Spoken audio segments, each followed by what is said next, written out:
But we can just dive right in. Wow, I really heard you there.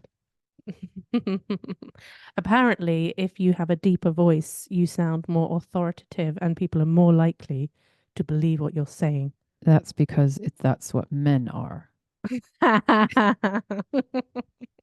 Duh. Fair one. What we eat in a day? Generally, for me, it's food.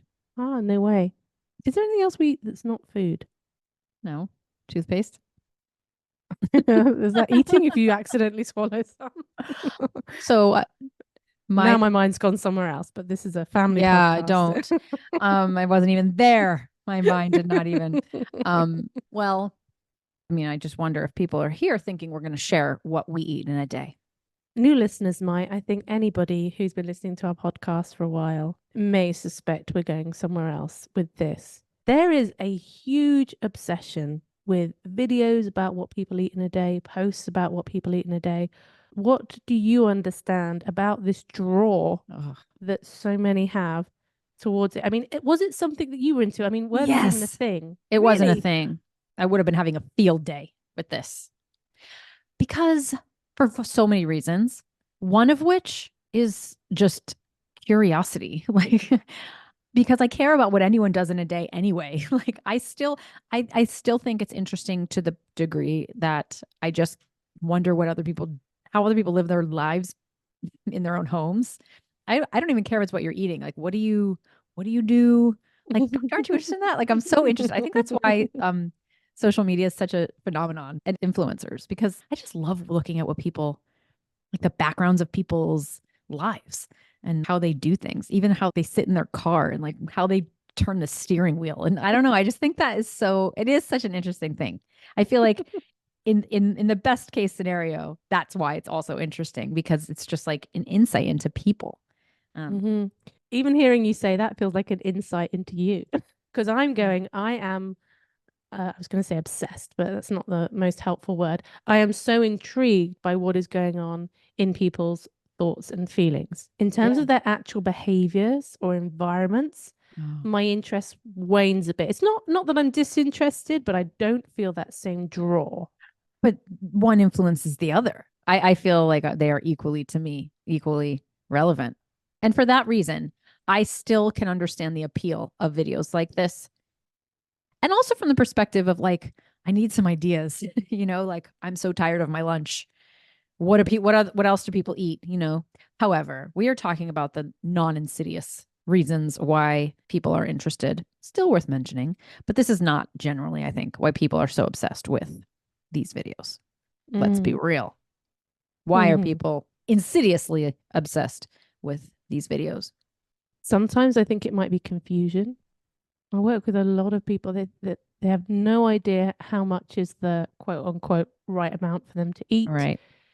They are confused, they're lost, they're feeling out of control, they're looking for some kind of framework or guidance. That's where I go to It's first. not insidious. That makes me feel softened. Well, insidious is in there's a potential for that not being helpful. Yeah. Yeah, but I can really feel for because of course I come at the world from the point of view of like more pessimism, I think. When you say it like that, I'm like, well, that's yeah, that angle of things is where people are just looking for help, Mm-hmm. not from through the comparison lens per se, but just as yeah, the confusion is like because I remember when you reach a certain point in having a disordered relationship with food that you don't have a touchstone to reality anymore. And you're like, how do people eat? What amount is normal? We have an episode on, what is a normal portion size that I think it was resonant of that. You lose touch with what normal is, quote unquote. And so you're looking for a frame of reference. Mm-hmm. But that could be helpful sometimes, to be honest. And I think that there's parts about this idea of what do other people eat that I think are helpful, actually. I know that it's not responsible to put it up on like social media because it's it's too misconstrued and it can be saying too many different things. But there is an element of like, for example, when I was beginning my recovery process and it was suggested to me to eat, I'm even hesitant to say it right now, but a calorie number. I'm going to say it. Can I say it? Should I say it? Say it, and then I'll Okay. decide whether I'm going to tell you off for it or not. I put this post actually up on my Oh, Instagram I the know other the day. one. Yeah, I know what you're going to say. Yeah. Okay. So I put, and again, I questioned whether to put it up because it was like, this is numbers. This is using calorie numbers, and that's notoriously triggering or can be.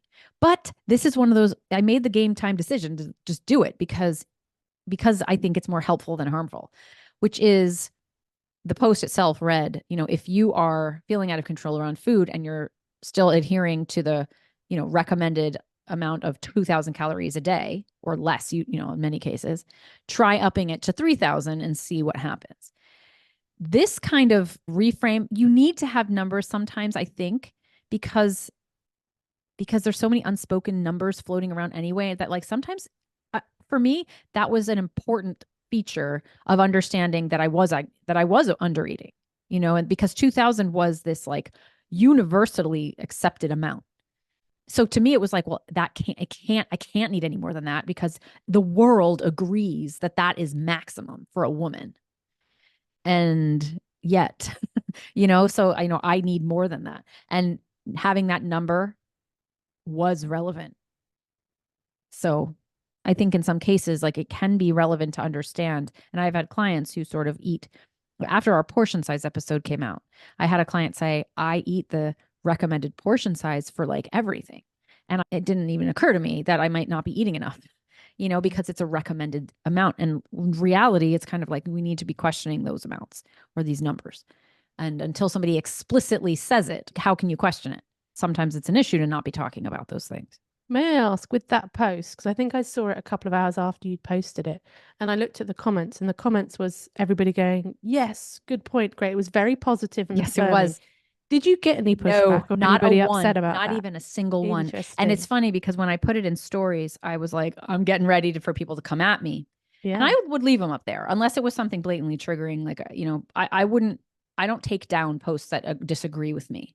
Yeah. I was like, oh, I Still, bet I bet someone's pushed back against that. I And no one know I had. was And I was like, waiting and I was ready, yeah, yeah. but not a single one, which And that maybe speaks means to something. Yeah. well, I think it speaks to the fact that the algorithm knows who to target. Like for me, it's like they've got my Maybe. audience down. They're not showing it to people who would otherwise. But yeah, I think that there's in some ways knowing what other people eat and having a perspective on that can be helpful. It can be. Mhm. It has potential to be helpful in some cases. But the reason that we don't do it and the reason why it's problematic for the most part is because there's a lot of ways in which it can be harmful. And that's why, we would not be sharing what we eat in a day. There's a mirroring that often happens, like socially around food as well, which we've touched on, I'm sure, in other episodes. But I guess the idea, if you're out with people and no one else is ordering dessert, you might be less inclined to order dessert when you might have done otherwise. And I've worked with a number of people who've talked about the stresses of being out for meals with other people. And so they just mirror. They'll mirror others in terms of what they eat and how fast they eat. And I think there might be something in that with the comparison piece. But I guess I'm curious about this mirroring thing that we do as people anyway. There's Yeah. part of it that feels quite natural and not pathological. And then a part where it starts to feel more disordered. And I was just wondering like, how we might think about the line between those two.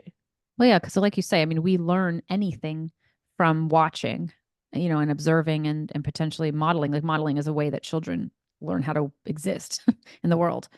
So yeah, it's not always negative. Where the line is, I think, is where I think I don't know where to start with this. I think there's a certain subset of people who tend to only look out for information and are more vulnerable to comparison traps, right? It's like where what someone else is doing is the right way and what I'm doing is inherently the wrong way. So I Mhm. have to look out. I think that's different than, I don't know if it would even be called mirroring, of like I'm using some external information to assimilate with my internal information and putting that all together. You know what I'm saying? Where there is some kind of internal information too. If you're not using any internal information to mix with that, that's where I think it becomes a problem because then you're shoulding, then like you're just assuming that you have no information about that. I have before done stuff like when I'm out to dinner with friends, some implicit mirroring must happen, just because it does. But if it goes against something inside of me or if something feels like, ooh, like they're not eating, but I actually really want to, I'll feel that. But if at a certain point in my life, maybe I would have actually, no, I don't think there was ever a time I wouldn't have perceived it. I would have just pushed through it. But, I think sometimes we can even be like, oh, well, maybe my hunger must be wrong because they're Yes. not. Yes. What do you think of the ones I've seen it a couple of times where people on social media, intuitive eating people, for want of a better Yeah. word, Peeps. who've done this sort of realistic what I eat in the day, and it's much freer. It's not this aspirational, Mm, shiny, clean eating kind of approach. What do you, I mean, it's not something I would do, but it's not something that makes me really mad either. Mm, yeah. I I don't know. hear How do you feel you. about it? I don't watch them, first of all, but here's what it's going to help some people and potentially hurt some others. So I think it's helpful in normalizing that, like, not everybody's eating a smoothie bowl with chia seeds and, like coconut flakes every morning. And it's challenging the typical, and especially like old school Instagram of smoothie bowls and salad bowls Mm-hmm. and quinoa bowls. Like, perfect looking food, I think, was what's typically photographed. Also because it's pretty, so like if there's visual appeal on a visual platform. So it's kind of taking that down. It's challenging that to be like, that is not what food looks like for me. So maybe it doesn't need to look like that for you either. And I think that's helpful.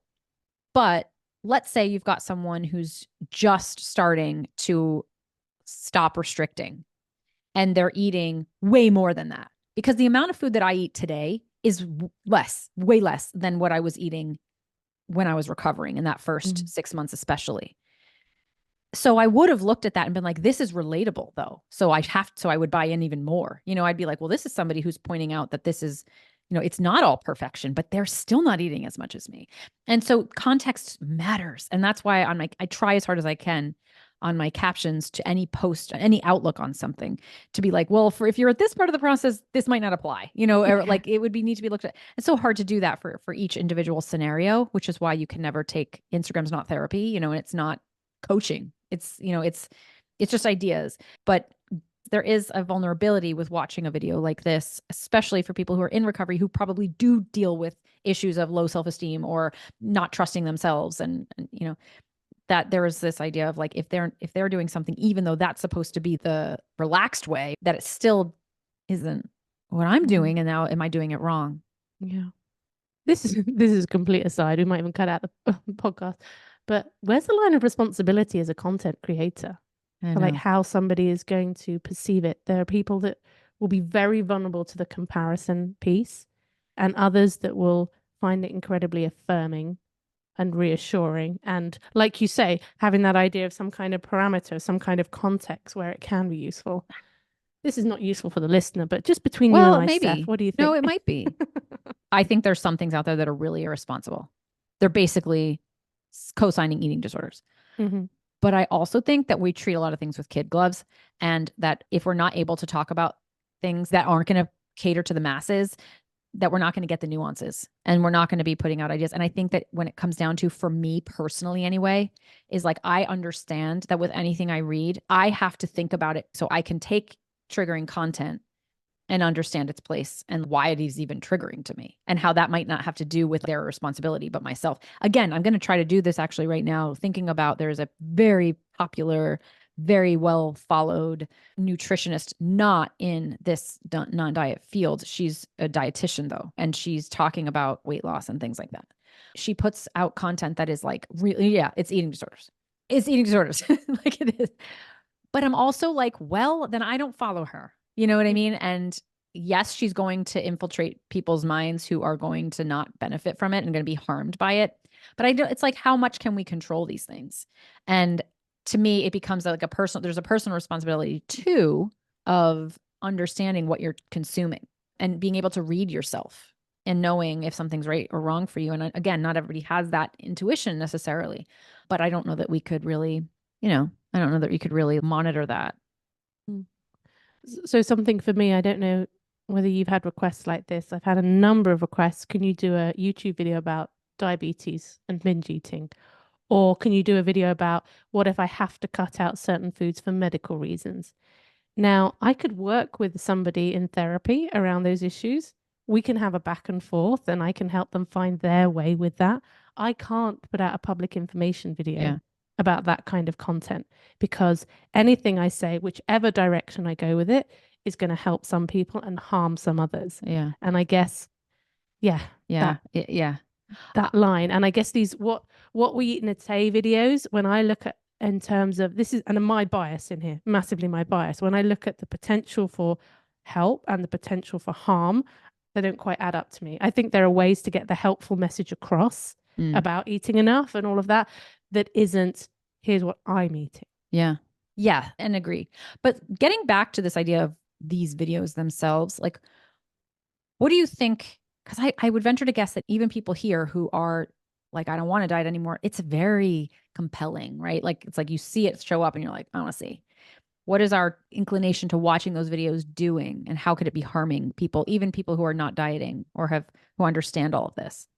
That is so interesting to me, because when you ask that question, like it pops up and it's compelling. I'm like, personally, I think it's boring to Really? see what someone else. Oh, I don't. Yeah, it really does. So I feel like that question, I think you might need to answer Okay. that, because I think there is something in me that is so resistant to the idea of, because I think I certainly could have before when I was struggling, watched something like that and felt like, oh, you were just being really pious. I would just be irritated with that person. If I'm struggling and I'm watching you present this shiny version of eating, I'm not going to see it as aspirational. That's something in my personality. Oh, yeah, I see. I'm just going to think, I'm going to think you're a prick. And that's projection, because I'm mad and I'm looking at where I think you are, but I can't find a benefit for myself in that, because I would never, I don't think I'd ever found that inspiring or motivating or I would so have taken it as a challenge. interesting. Like, okay, you Mhm. you raise me two, I'll raise you three. Like, or like, I'm gonna eat even better.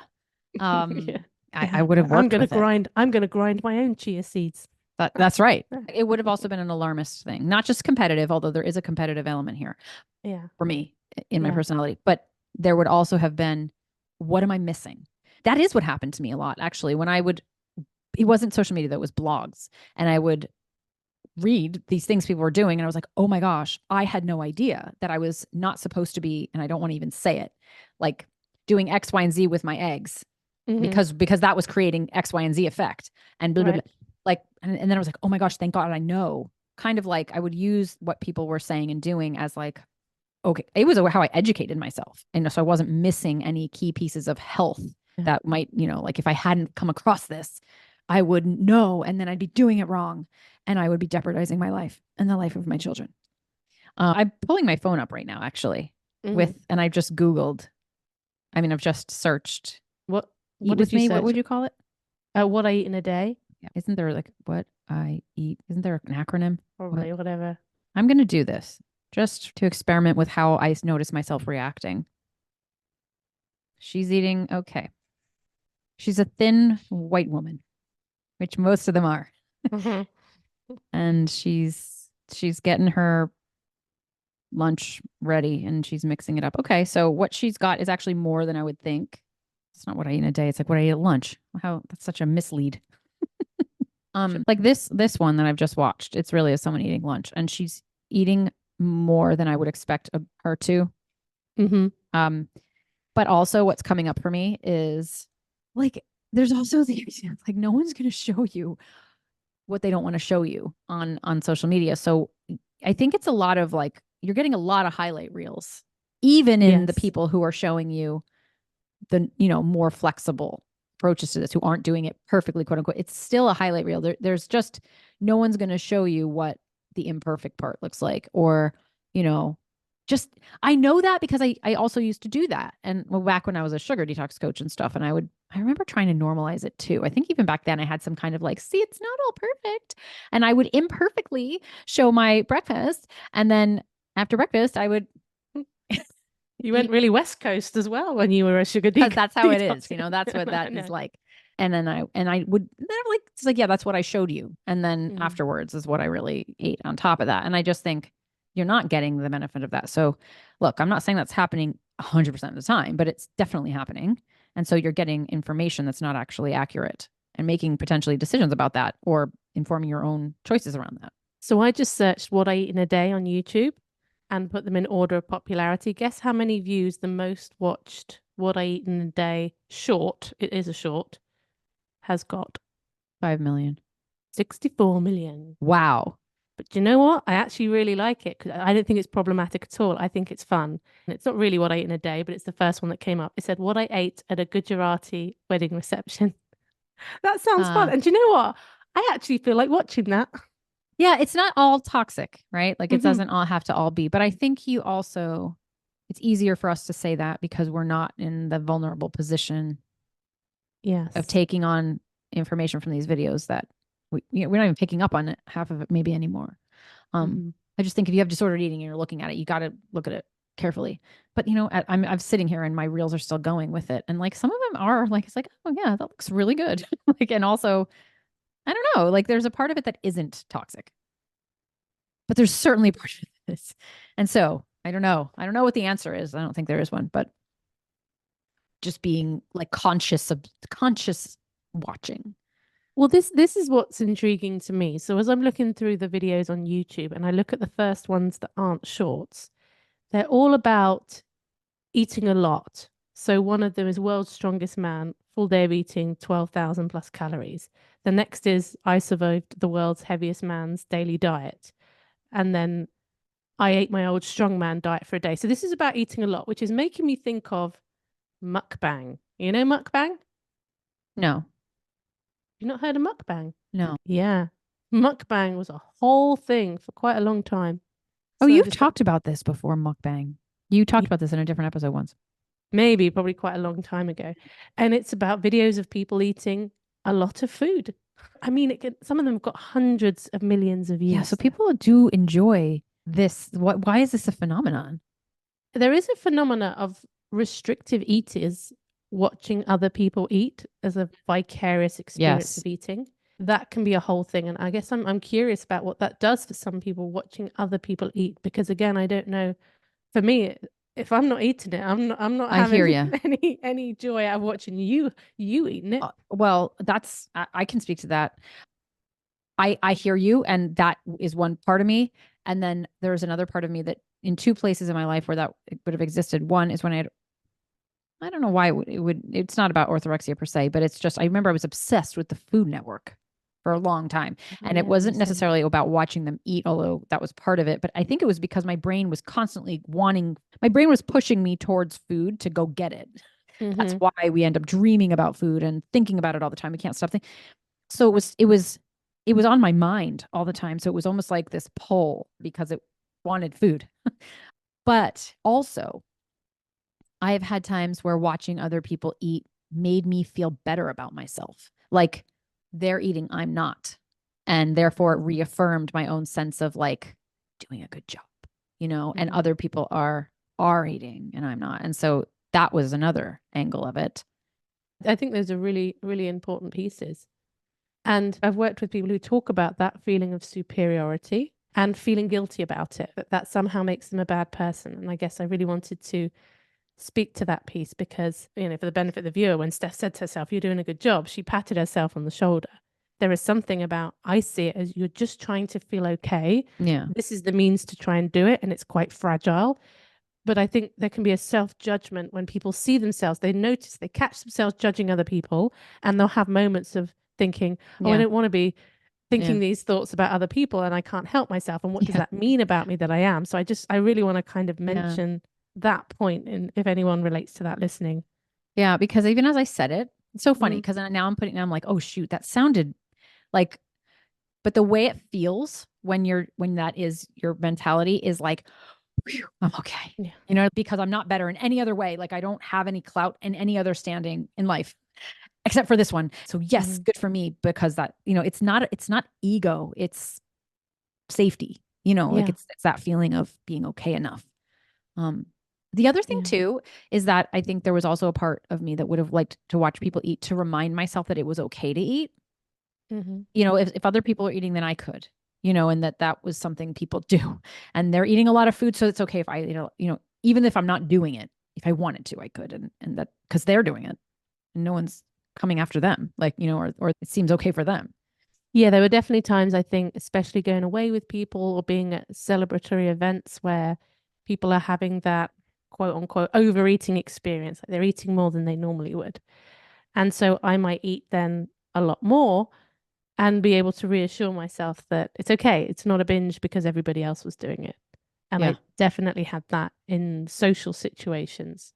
I could use that to feel quite reassured. Yeah. I had a client once who asked me to make a video of myself eating for the purpose of sharing a meal, Yeah. the social connection of it. So I Mm. wonder if, I mean, the query was put out there and I was thought that was very interesting from that angle, right? Of like, I'm lonely and eating is so lonely and maybe even eating exacerbates my feelings of loneliness in some way. So to be Mm. eating in conjunction with another person is, and they do this in anorexia recovery, right? That's this common thing to have shared meal, what is it called? Eat with me. That's Yeah. something they do in actual facilities on Yeah. purpose for that reason too, Yeah. to normalize it.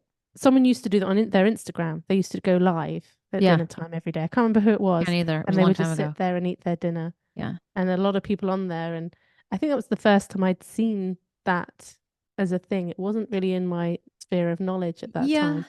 But that's different, I think. I Mm. can understand that one like as being more helpful more of the time than these what I eat in a day videos because there's just a different purpose to them. Oh, agreed. Yeah. Yeah, agreed. And it's so live in the moment. We're just eating together as opposed to I'm putting out this content to get loads of views and promote myself and sell And something. It potentially to felt, virtue signal because there's a lot of that. yes, yes. A lot. A lot, a lot, a lot. And as I'm scrolling like all the bodies of I don't know, maybe it would be different for different algorithms, but I don't know why because I post every day diverse body types, but yet my search is all very trim white women.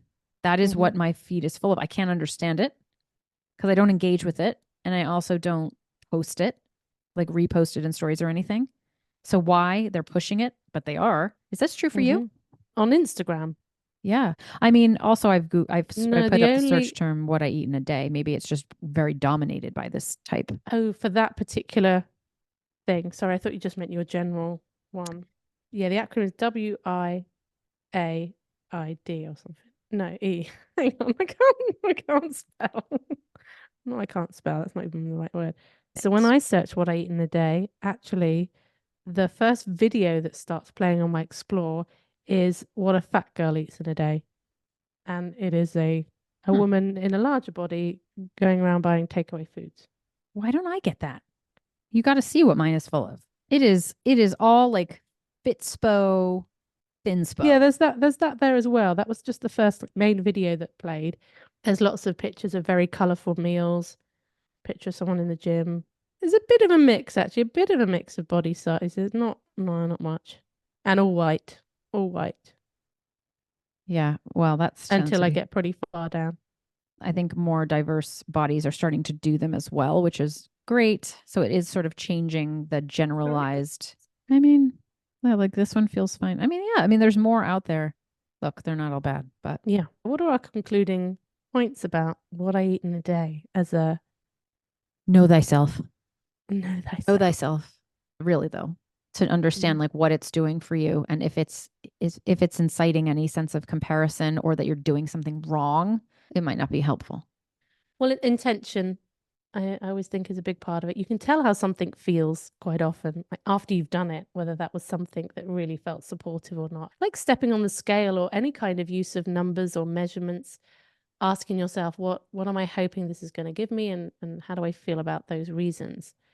I guess though, if somebody is confused about how much to eat and they're going to it from a place of confusion, I'm wondering, Steph, if you have anything that you could offer in that department for people who might be figuring out how to gently introduce nutrition and think about their eating. As a matter of fact, I have a group coming out in April. It's an 8-week course. It's actually okay. So just so you know, I'm not a dietitian, just so you know, everybody, I'm not. And so I am not equipped to offer a course on gentle nutrition. The course is actually called the Gentle Nutrition Mindset. And it's really because it's more about being able to meet this stuff with neutrality, where you kind of learn to trust yourself around being able to factor nutrition in without attaching to it. And both that you don't have to be scared of it. It doesn't mean you're dieting, but also that we're not going to become obsessed about it. I think it's a gap in the intuitive eating and recovery model because it just seems to be. Mhm. There's not a lot. There's one book on it. And Yeah. I agree. And obviously, the creators of intuitive eating, they were nutritionists. But I know from my perspective, I would have been more likely to go to one about mindset because that gives me the freedom to figure this stuff out. And I know a lot of nutritionists work that way as well. But just if I was going in to do a course with a nutritionist, I would have at that time automatically felt judged, no matter how non-judgmental they were. So, yeah. No, anyway, we do don't you want to actually find? talk about the food very much in the course. It's about calming us down. That's Mhm. kind of, it's got my, yeah, see, the nervous system. It's really that, like regulating yourself around the idea of it. So if you want to find out more information about Steph's course, there'll be details below. All right, time for me to go eat lunch, but I'm not going to tell you what it is. Tell me afterwards. Yeah, tell me Okay, afterwards. okay, fine. Okay, bye. Bye.